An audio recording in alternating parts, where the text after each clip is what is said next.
Que raça que é esse negócio aqui? Hã? Spritz? Da raça Spritz? Se alguém tiver curiosidade com esse tipo de cão, parece um ouriço. Mas vamos ver se eu mostro para vocês. Vem cá. Vem. Vem cá. Vem cá.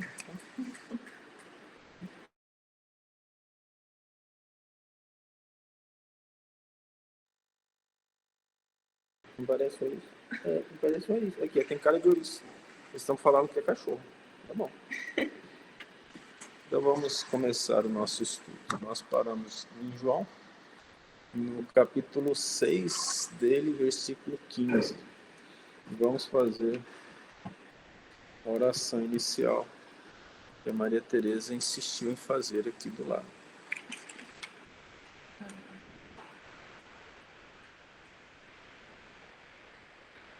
Nosso Mestre Jesus, agradecemos a bondade do Senhor, amigos espirituais,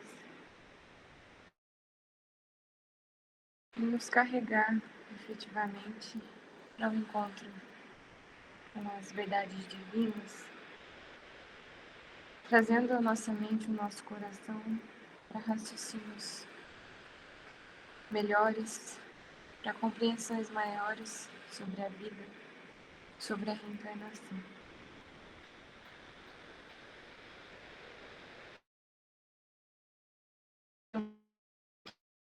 As luzes necessárias para o nosso engrandecimento ao longo da semana, recebendo o sofrimento ou a dificuldade com olhos diferentes de pessoas já compreendendo a realidade espiritual e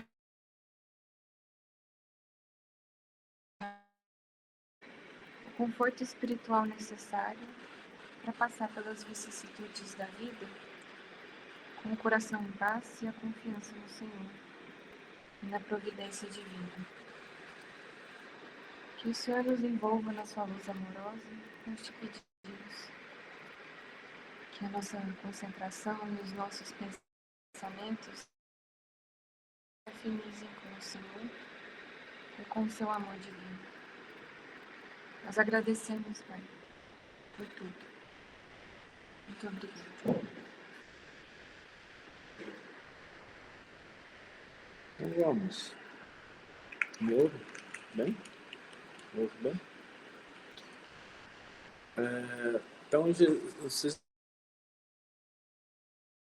sabem que nós lemos sobre a multiplicação dos pães e dos peixes, né? No último estudo. E aí, sabendo, pois, Jesus que haviam de vir arrebatá-lo para o fazerem rei, tornou-se a retirar-se, ele só, para o monte. Aí nós paramos aqui por causa desse comentário. Em termos da psicologia do estudioso das obras de Cristo, da doutrina, deve entender que tem um significado muito importante para compreendermos o nosso estado e a maneira como nós vivemos. Então, nosso último comentário foi relativo à situação do... Ele sabia que vinham arrebatá-lo para fazerem rei. Ele já falava que era rei, mas o rei que o Cristo falava não era o reinado da terra, de poderes. Ele não os teve. Ele não buscou dinheiro, poder político. Ele não buscou projeção material. Ele veio como rei no sentido de ser o governador da terra. E por que ele se retirou sabendo que fariam isso? Porque a da multiplicação dos pães, interessantemente, foi um milagre muito maior do que o milagre das curas. Mas por quê? Porque ele alimentou cerca de 5.000 pessoas. E o que faltava naquela época? Pão, comida. Os servos comiam muito mal. As pessoas comiam mal. Não era como hoje, nós vamos ao supermercado e a gente encontra lá processados, ultraprocessados, uma grande quantidade de calorias. O trabalho intelectual na época era muito raro. O trabalho era manual, braçal. O gasto energético era muito grande. E as pessoas tinham pão para comer.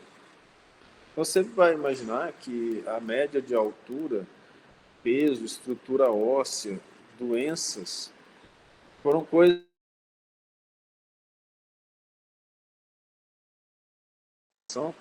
E em termos de doença, elas diminuíram. A mortalidade infantil na década de 80, 90, nas regiões pobres do Brasil, era quase 50%. Ela chegava a 80% na antiguidade. O que diminuiu a mortalidade foram as vacinas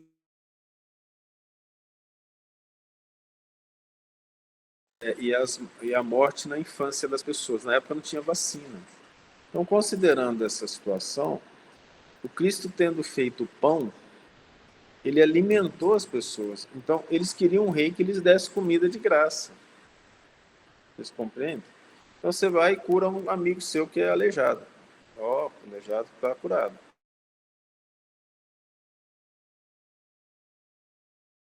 Cinco aleijado para todo mundo, 5.000 pessoas. Ele pegou lá um pedacinho de pão, 5 pães e 2 peixes, transformou em comida para 5.000 pessoas, tem que ser meu rei. Na boa, eu queria que fosse meu rei também. Comida de graça.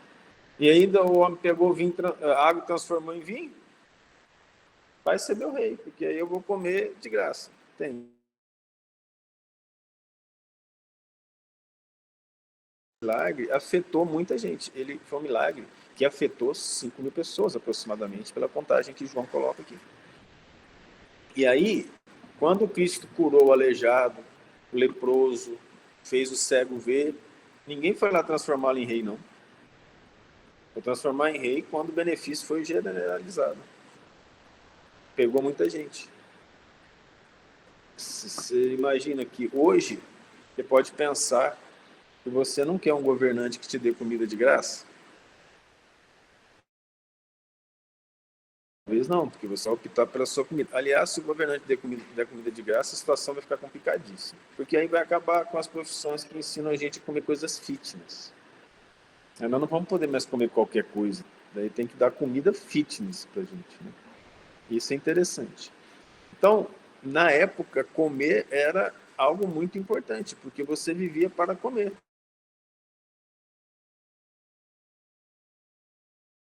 Não trabalhava assim, não, eu vou trabalhar aqui nessa época, eu vou no shopping em Jerusalém, e chega lá, eu vou comprar umas coisinhas. Não tinha Daiso naquela época, não. Vou comprar as coisinhas. Não tinha o que fazer. Você ia na feira para comprar o quê? Comida e utensílios de casa. A maioria das pessoas faziam. Como é que eram os copos na época? O marceneiro que fazia, a pessoa fazia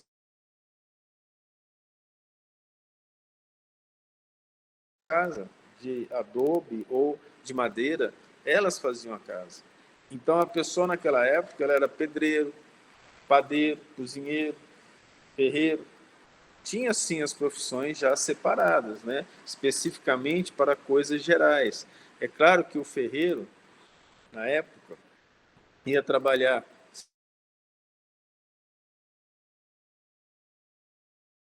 no caso do pessoal lá de Israel, mas mais para os romanos. Marceneiro, nós sabemos que o pai de Jesus era.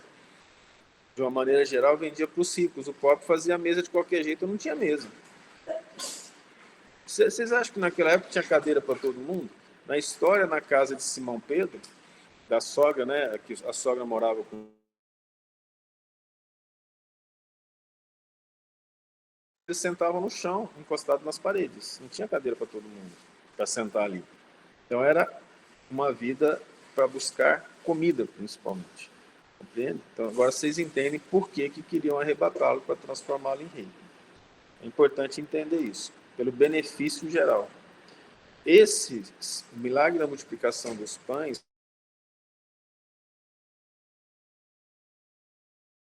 dos milagres que beneficiavam uma outra pessoa. Jesus não foi no Vale dos Leprosos e curou todo mundo. Ele poderia fazê-lo, mas não, isso não aconteceu. Mas ele alimentou todo mundo. Né? Isso é importante. Que estava lá e que foi buscá-lo. É importante também ter isso em mente. As pessoas que foram buscar Jesus.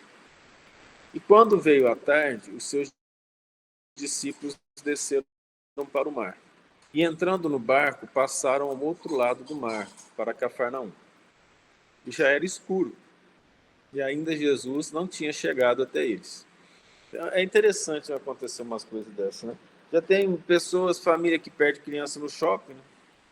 Agora os 12 ter perdido Jesus é mais complicado um pouquinho. Então, eles foram para o outro lado. Cafarnaum era a casa de Pedro. Pedro morava em Cafarnaum. Então eles foram lá para Cafarnaum, voltaram para casa, a casa da maioria dos apóstolos, esquecer Jesus. É claro que tem um significado. Jesus tinha o poder necessário para se fazer esquecido. O próprio João vai contar que ele estava na festa e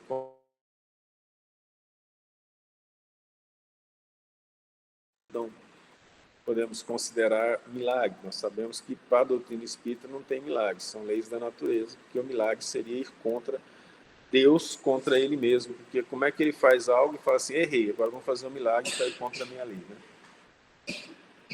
Aí eles passaram para o outro lado do mar e já era escuro.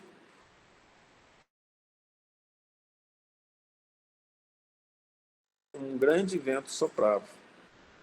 Deve ter sido onda, né? Porque o mar não se levantou em si, foi as águas que começaram a se levantar.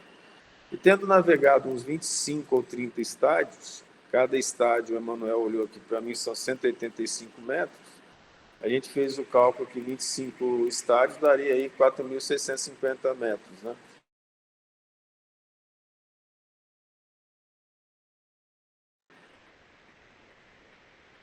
Viram Jesus andando sobre o mar, aproximando-se do barco e temeram. Aí na narração do outro evangelista, teve aquele caso que Pedro foi encontrá-lo, aí Pedro começou a afundar pela falta de fé dele, né? Mas aqui nós vamos nos ater a essa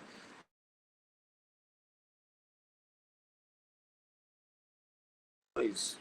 Porém, ele lhes disse, sou eu, não temais. Aí, sabendo que era ele, e ele andando sobre as águas, também é um milagre interessante, né? O indivíduo andar sobre as águas. Mas aí ninguém vai transformá-lo em rei, porque só está beneficiando o próprio Cristo. Né? Eu acho que ele prefere andar do que nadar. Até 5 quilômetros seria mais complicado. Então, eles de bom grado receberam no barco, e logo o barco chegou à terra para onde ia. Essa é uma situação que, nas interpretações, nós podemos fazê-la da seguinte forma. O caso foi narrado e um milagre foi feito. Ou vamos tirar a palavra milagre e colocar assim. Jesus mostrou que ele tinha poder sobre os elementos da natureza, como os humanos não tinham de uma maneira geral. Isso era dado para alguns, como Moisés, por exemplo, naquela história do mar. Aí, claro que vinham os criativos e transformaram o meme, ele entrando na banheira e a água saindo, né? Que ele não conseguia nem tomar banho, porque bastava ele chegar perto, as águas se abriam. Mas isso foi dado para ele, esse poder. O tinha. E aí, na narração de Pilatos sobre Cristo, ele fala que até os inimigos do Cristo sabiam que ele tinha poder sobre os elementos da natureza. Então, isso é o que está contando no dia a dia. Veja, para o dia a dia, você ter um amigo ou um mestre que anda sobre as águas é algo para você pensar bastante. No entanto, dizendo Cristo, e houve uma ventania e o mar subiu e eles temeram, eles tiveram medo. Durante o temor, eles viram que alguém vinha na direção dele, ficaram com medo. Sou eu. Então, eles não temeram mais e receberam de bom grado. Então, vamos considerar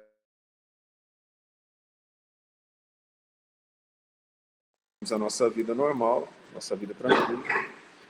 E aí, o que acontece? Começam a vir problemas. No que vem problemas, o Cristo sempre vem na nossa direção, ele sempre se mostra. E aí cabe a gente aceitá-lo ou não de bom grado. Vamos pensar um pouco nisso. Eu tive experiência.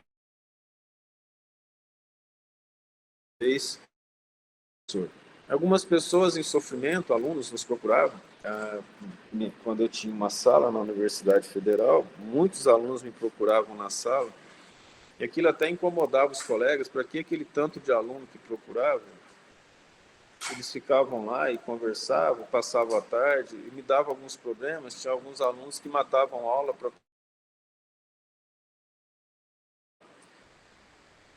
Da minha mesa tinha o Evangelho e a Bíblia. A pessoa chegava com problema, a gente abria e lia. E aquilo ali se tornou, aquela sala se tornou um centro onde nós falávamos de Jesus. E aí eu tinha que recuperar o tempo perdido nas madrugadas, né? Para fazer aquilo que eu não podia fazer enquanto estava lá, mas nós abríamos ali, falávamos de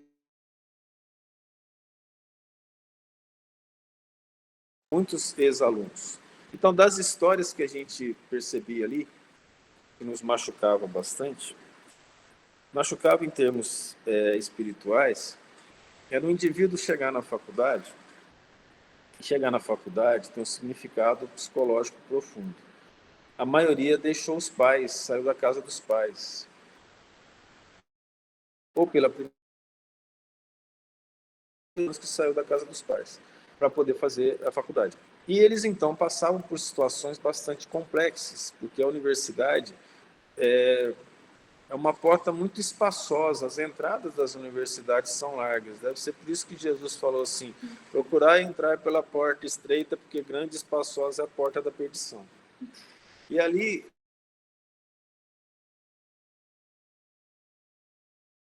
na universidade, é muito interessante isso. Era um bar que as pessoas ficavam na rua, era um supermercado, né? Elas ficavam na rua bebendo, ficavam bêbadas na rua ali. E as festas regadas a drogas, a bebidas e a sensualidade, fazia com que esses jovens, querendo se juntar à cultura da sociedade, perdessem aquela base que eles que os machucava profundamente, porque para poder fazer parte do grupo de amigos, ele tinha que negar aquilo que a família tinha ensinado. Isso por si só, acho que vocês devem considerar que é uma tempestade, não é mesmo? Espiritual, vamos falar assim. Mas esse pessoal era mais fácil de trabalhar, porque a gente conseguia resgatar deles a espiritualidade, que fosse católica. É possível, se eles assim o permitissem, resgatar essa espiritualidade deles. Mas o que mais nos entristecia é quando a pessoa não tinha formação nenhuma, a gente não tinha o que resgatar. E você tinha que explicar para ele o que era Jesus. Não, mas Jesus ele ouviu falar, mas ele não tinha a menor ideia do significado.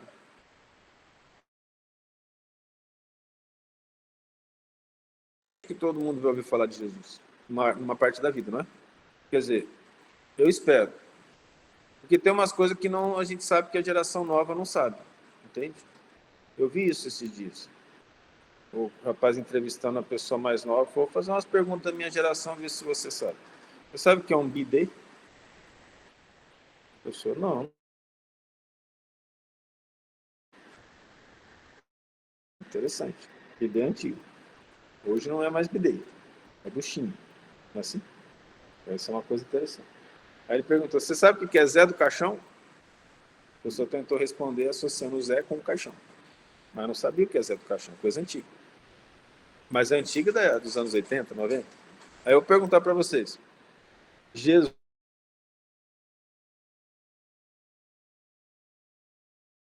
Então, evidentemente que alguém da família falou assim, Jesus. Mas a pessoa não tem a menor ideia quem que ele foi direito.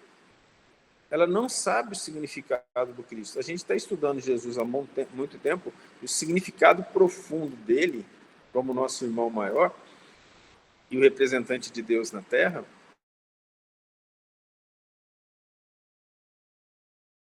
Só que só ouviu falar. Aí, conversando com essas pessoas, elas só ouviram falar de Jesus, elas não sabiam o significado de Jesus. Então, como que você vai ensinar uma pessoa a orar por Jesus, que representa o Pai? O pensamento dela se perde numa imagem que ela mesma não soube construir, porque a memória dela não está associada a isso.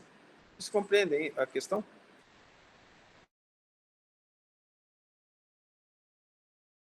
No meu barco que está revolto. Você não sabe quem que ele é? Você não tem noção do que ele é? Não foi te ensinado o que era Jesus. Então veja a importância da educação espiritual dentro de casa, num catecismo, num grupo de crianças e de jovens, numa evangelização infantil, numa mocidade espírita.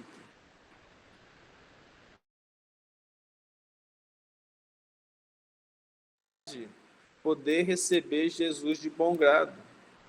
Como é que a pessoa vai receber Jesus se ela não sabe nem quem que ele é? Vocês compreendem? Isso é a tristeza. Mas isso significa que todo mundo que ouviu falar de Jesus compreendeu? Não, a gente mesmo não compreende bem o Cristo ainda. Mas essa busca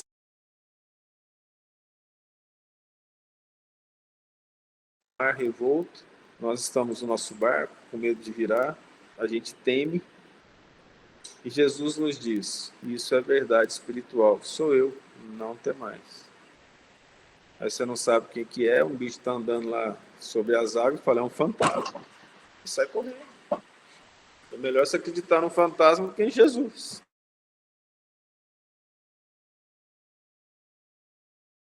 Da busca a proteção do próprio Senhor e sai correndo no nome dele. Então, daí a importância de nós meditarmos sobre o significado do Cristo. Só para a gente ter uma ideia em termos históricos e físicos, não em termos espirituais. Em termos históricos, mesmo a civilização oriental, que não o conhece bem,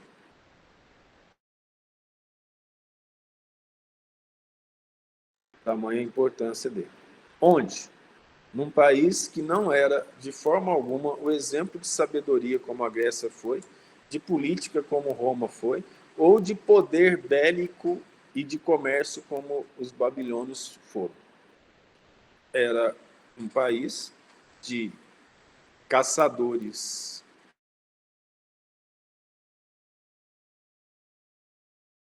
Nada demais em termos matemáticos, filosóficos, científicos, astronômicos. E nem de comércio. Um país sem qualquer relevância histórica. Nasce o Cristo ali. Simples. Talvez essa ideia da manjedoura represente isso. Foi para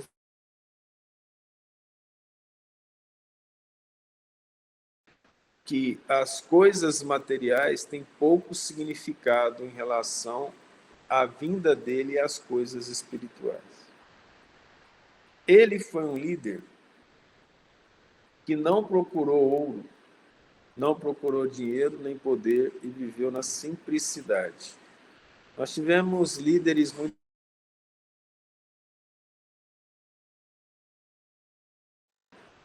Ele foi estudar direito na Inglaterra.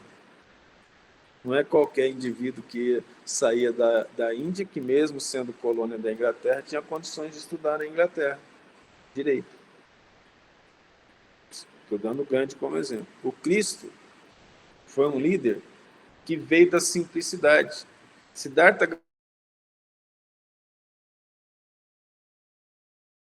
de um sheik, criado na opulência. Então, veja a diferença. Ele não. Ele veio simples e se manteve simples. Buda rejeitou as riquezas para buscar o lado espiritual. Cristo nunca as buscou. São Francisco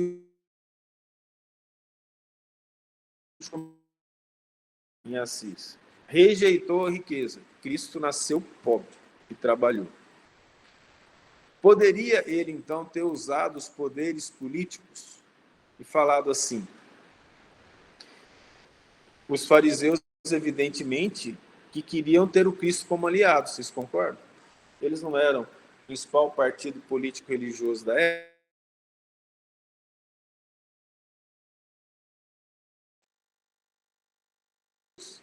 E o Cristo, com aquele poder todo, fazendo um milagre todo, eles estariam muito satisfeitos. Nós temos um fariseu que nós controlamos. O ser humano é engraçado. Eles querem controlar seres que são superiores a eles. Mas olha que interessante, ele não se deixou levar por isso. Então ele não buscou poder político. Vocês acham que os sacerdotes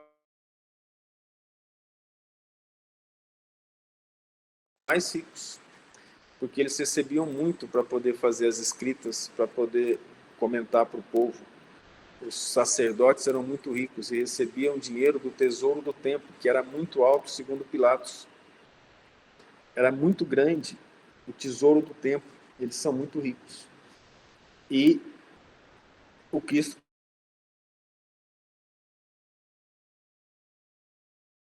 não tinham tanto valor. Então, em termos materiais, Cristo foi um pobre crucificado. Outra coisa, nunca tinha acontecido na história que um judeu fosse morto no mesmo dia da sua acusação. E a partir do momento que ele é acusado, a acusação é ou não a acusação, o conjunto dos sacerdotes, na qual o sumo sacerdote era o representante e aquilo variava. Mudava, né, de tempos em tempos. Paulo foi preparado para ser sumo sacerdote, para ser sacerdote do templo. 3 dias eram necessários para que a acusação, depois de aceita a acusação,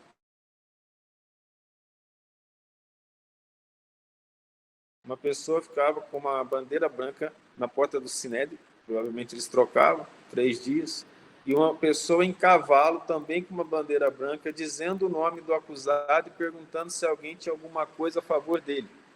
3 dias, no mínimo, entre a acusação aceita e entre a execução.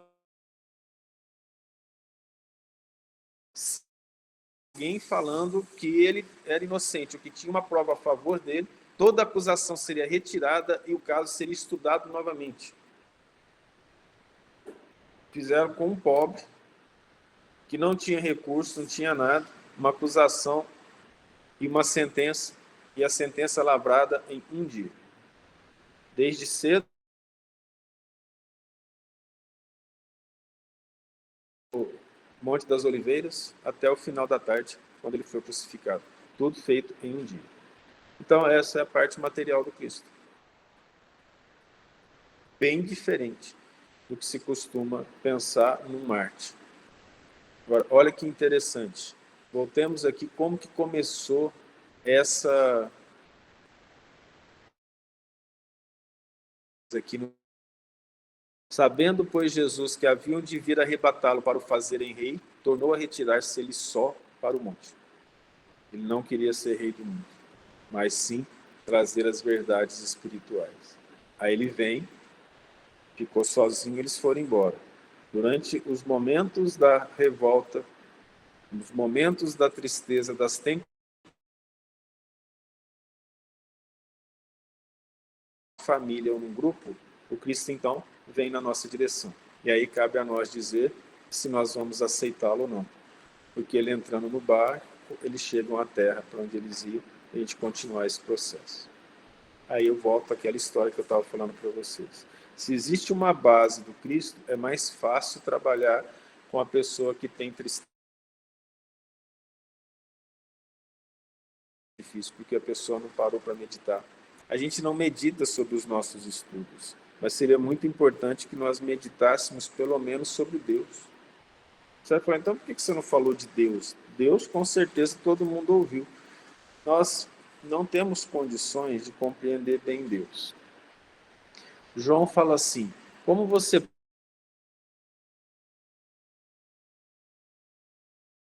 não vê e não amar o próximo que você vê? Ama o próximo que você vê e você vai estar amando a Deus.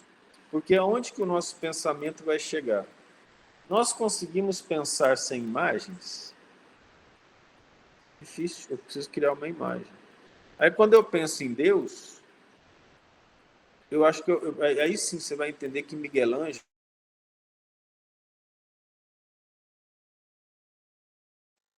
aquele velho ensarado que ele botou na Capela Sistina, são os velhos ensarados que aparecem no Facebook hoje fazendo exercício da cadeira, nas academias.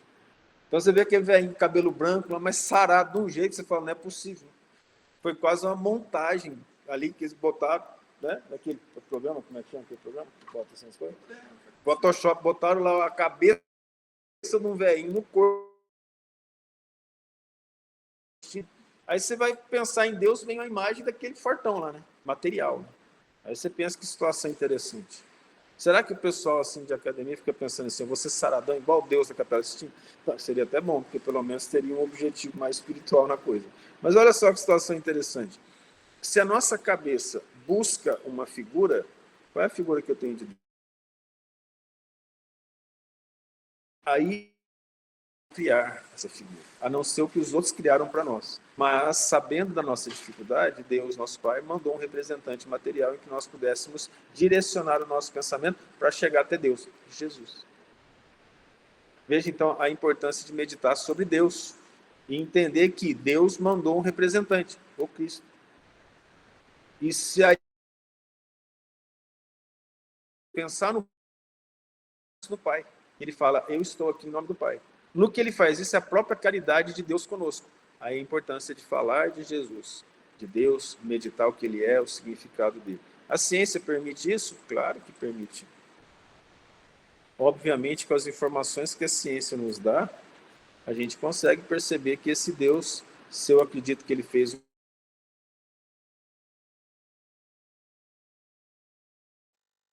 nós somos capazes de compreender. Eu sempre gosto de citar.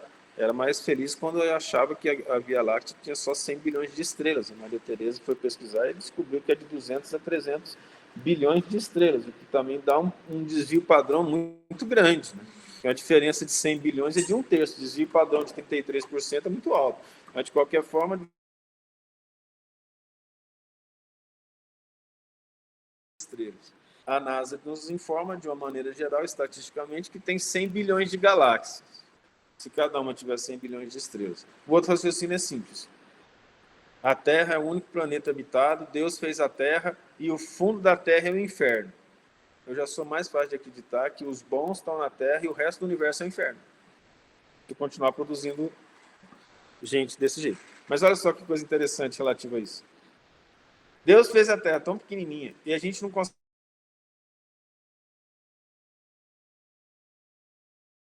Ele fez o resto para a gente se divertir, porque foi falado que a Terra é o único planeta habitado e Deus fez o resto para a gente poder observar as maravilhas dele.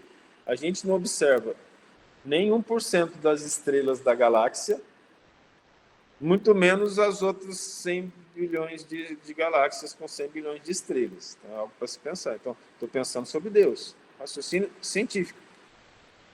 Fora isso, eu olhando aqui na...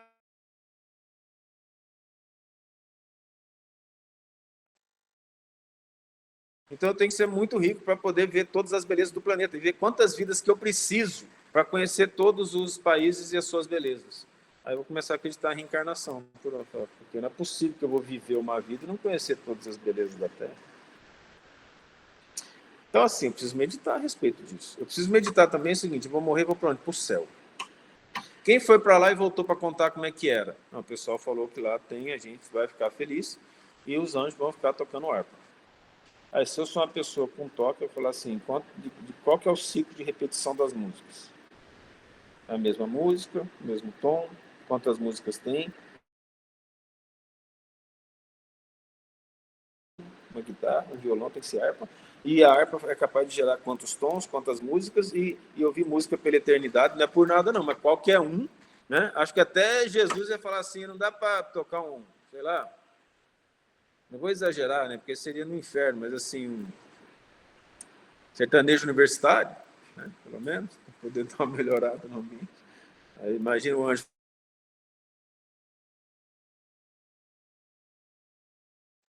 Não sei. Então, assim, tem essas coisas. Eu podia meditar sobre essas questões. A gente evita pensar no inferno, porque a gente nunca vai para lá, são os outros.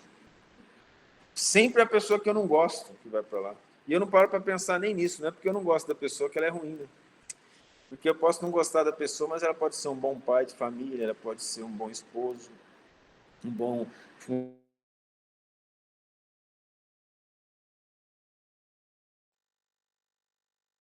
Deus é meu amigo, Senhor, não gosto do meu amigo, Senhor, por favor, manda para o inferno.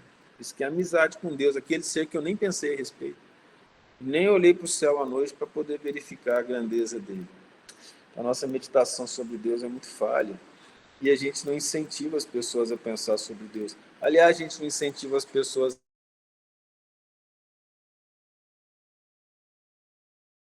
Estou falando da escola. Eu tinha uma professora que ela falava assim, 10 questões, decora as 10, 5 vão cair na prova. Se errar uma vírgula, eu tiro meio ponto. Olha que maravilha. Isso que é ensinar a pensar.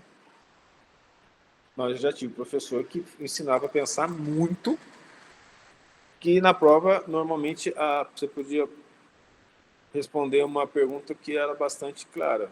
Perguntava, adivinha o que eu estou pensando, dê 2 exemplos, faça um gráfico. Então tem isso também, você tinha que pensar muito para responder, porque você olhava para a prova e falava, de onde que essa matéria veio? Eu estudei tudo errado, né? Essas coisas também. Mas olha que interessante, nós não aprendemos a pensar na nossa vida. As perguntas...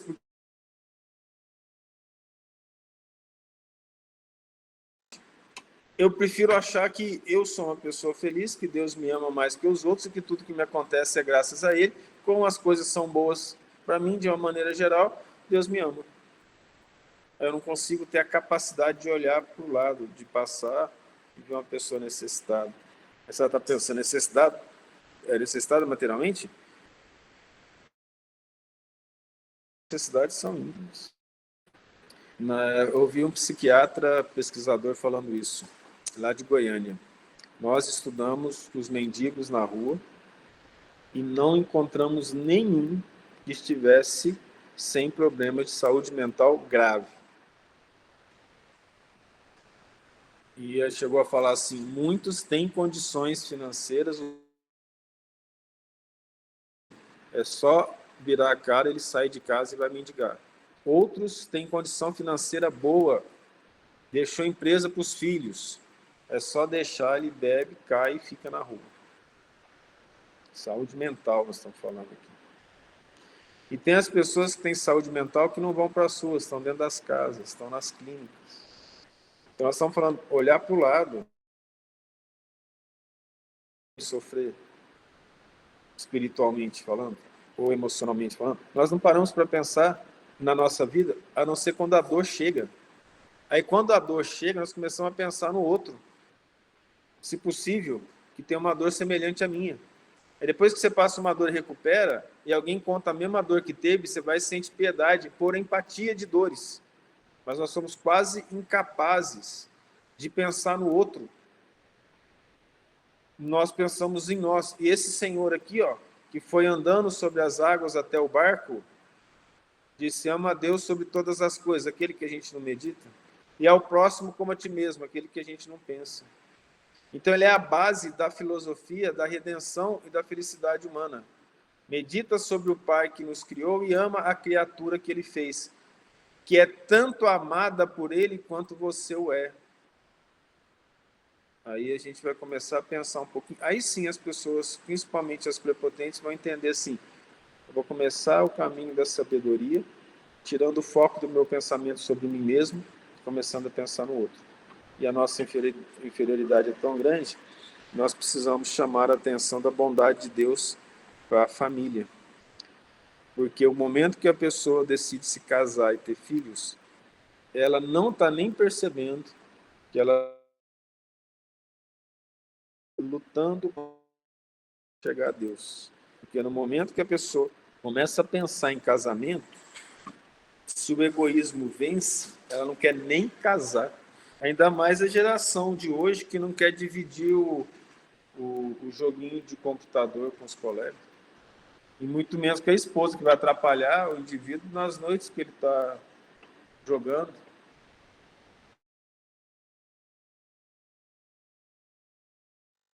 Pensa nele mesmo, ele sozinho, fechado com o computador ali, com a máquina, sem pensar no próximo. Mas digamos que ele case. E aí eu tive a oportunidade de conhecer pessoas dizendo assim, eu estou com um problema lá em casa, qual que é? Ah, meu marido gosta de joguinho, então ele chega em casa e vai jogar. E aí agora eu vi uma coisa que eu nem imaginava.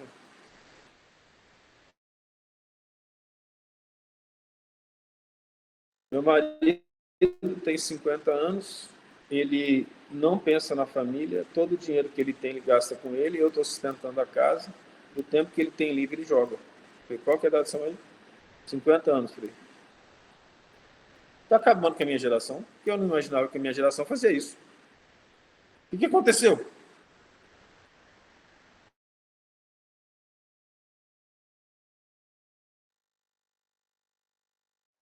é porque ele percebeu que agora eu estou bem financeiramente, posso sustentar a casa e está jogando. Eu achei até uma coisa interessante, porque então, enquanto ela não podia, ele ajudava, que mostra que ele, de certa forma, venceu o egoísmo durante uma fase da vida, para poder sustentar os filhos. Então, veja a importância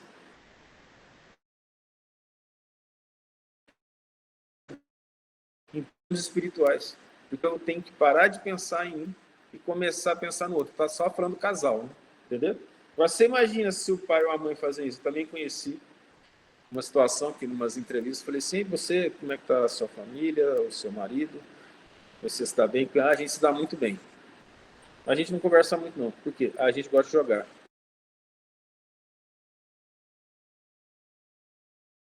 Por assim, mas lá na sala, vocês não conversam assim, não bate-papo? Não. A gente chega lá, do emprego, toma banho, janta, conversa e vai jogar.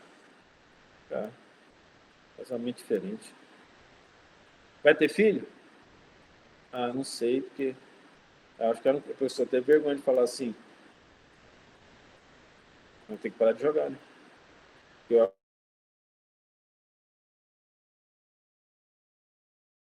20, 25, 26, 27 anos de idade. Aí também conheci um caso em que os dois gostavam de jogar e a pessoa falou com tristeza, agora eu já não posso jogar tanto, eu tenho uma filha, né? Eu fiquei com dó da filha, porque a pessoa falou com tanto pesar do jogo que teve que parar de jogar muito por causa para cuidar da filha, porque eu fiquei assustado com a situação.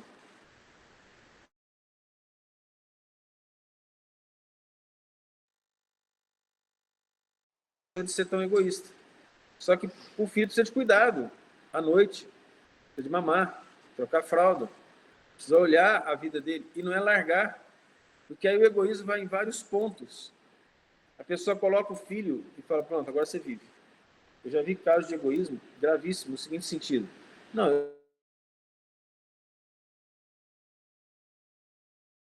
o que quiser, uma criança não sabe. A criança precisa ser direcionada. Ela precisa ir para a escola, precisa falar dos problemas dela, precisa estar atento ao que está acontecendo na escola, precisa estar atento para ver se ela está aprendendo. Ótimo, já ajuda muito em termos intelectuais. Eu vou voltar.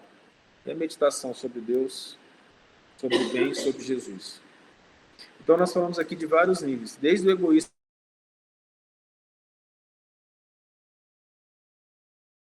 para poder os dois ficarem egoisticamente um ajudando o outro só para satisfazer as necessidades de sensualidade. Do egoísta que aceita ter filho, mas até um certo ponto, cuidar do filho. Do egoísta que chega a cuidar do filho, mas cuida em termos intelectuais, em termos de vida. E aí nós questionamos um outro ponto.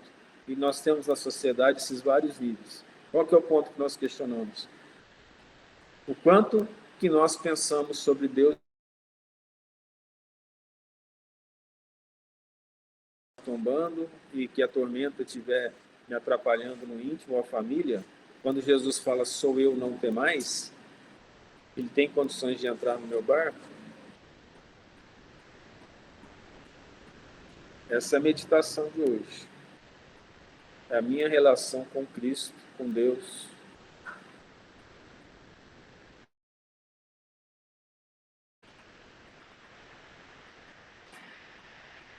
Quanto que eu medito sobre coisas que são importantes ou não para mim.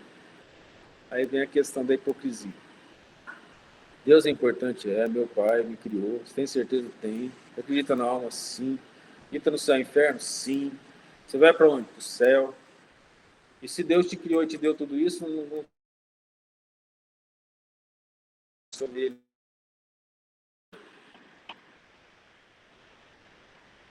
Aí com esse raciocínio deixa as pessoas desconcertadas. Né? Um ex-aluno, que foi até orientado de mestrado, ele, evangélico, é o espírito, aí ele falou, ele foi ao centro espírita comigo para ver como é que era. Ele falou que entrou 3 lá. Quando foi dar o passo, ele falou assim, Deus vai me salvar, Deus vai me salvar, Deus vai me salvar. Ficou achando que aconteceu alguma coisa. Eu fico imaginando o que eles pensam que ia acontecer ali, né? Foi só receber um passo. Aí depois ele veio pregando para mim para largar de ser espírito, que o importante era ser evangélico. E, e ele falou assim, porque esse negócio de espiritismo é coisa do capeta. E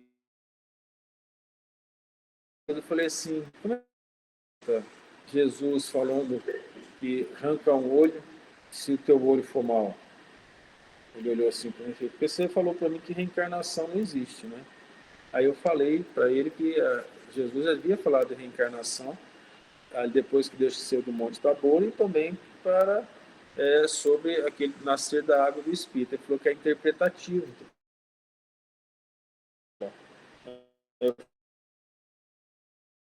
Interpretativo? Porque, então você está falando que é para pegar o pé da letra. Você nunca olhou para uma moça com má intenção?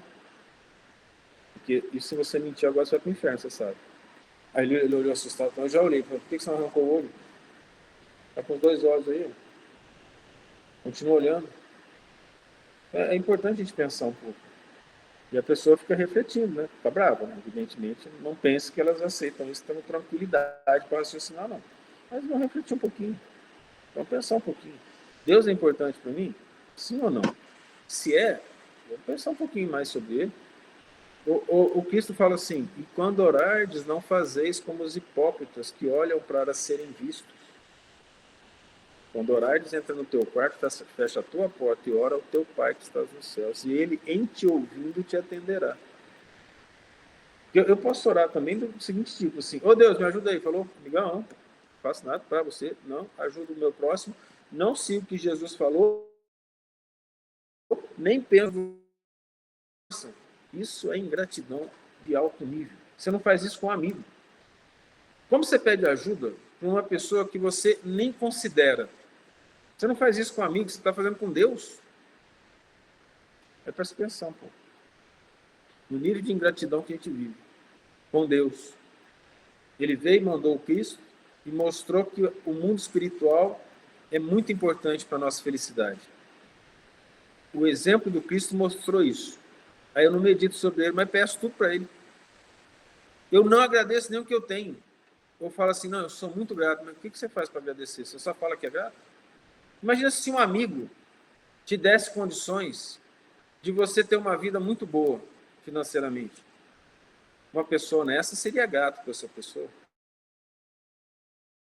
Concorda? E conversaria com ela, e falaria com ela, e se interessaria por ela, e queria fazer o possível para ajudar. Deus nos deu tudo, por que a gente é ingrato com ele? Por que a gente simplesmente desconsidera o que ele fez por nós? Porque o amor dele é muito grande. Se vocês pensarem, a gente tende a fazer muito mal para as pessoas que são boas conosco. A gente tende a se aproveitar delas. Aí o ditado popular normalmente é assim. Quando você dá a mão, eles querem um antebraço. Já vão direto para o braço, para o antebraço, como se anatomista para o antebraço. Primeiro do antebraço, você já pede o braço. Essa questão é bem simples em relação a isso. A minha meditação com Deus tem que chegar no ponto assim, quão grato eu sou ao Pai que eu digo acreditar, ser o Criador do universo que mandou seu Filho, mostrando que a vida espiritual é sobremaneira a base da felicidade mais que a material. Um pouquinho de sabedoria faz bem, mas eu posso me considerar o gênio que for. Isso poderia ser o maior acadêmico de todos os tempos, o maior filósofo de todos os tempos. Eu acho que é. Mas em termos morais. Como a moral não é valorizada até hoje, mais de 2.000 anos da vinda dele,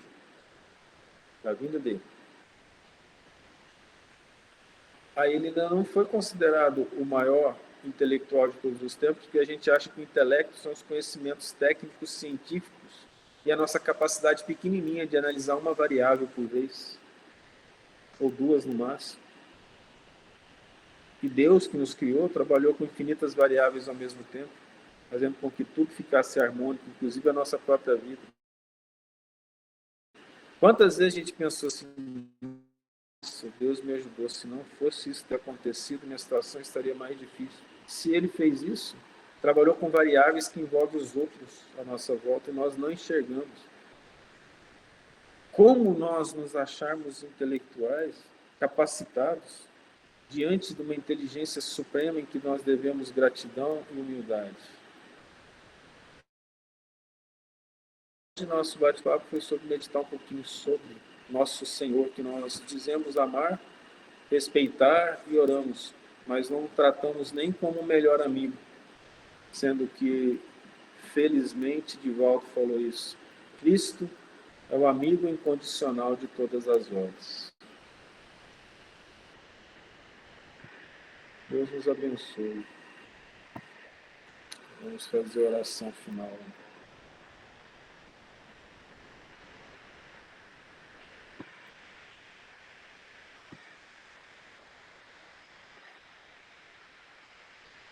Querido Senhor Jesus, abençoa-nos o coração para que o nosso sentimento exceda os apegos e os vícios, e que nosso amor pelo Senhor nos transforme em seres dignos de sermos chamados teus filhos.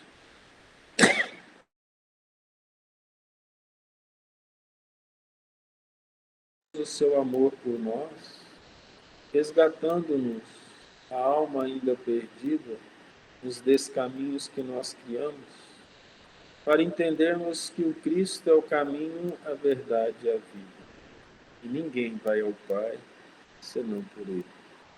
Nos abençoe o trabalho e a vida que cada lar recebe. Senhor, muito obrigado, Senhor. Até às 6 para uns, até semana que vem para outros. Fiquem com Deus. Até mais.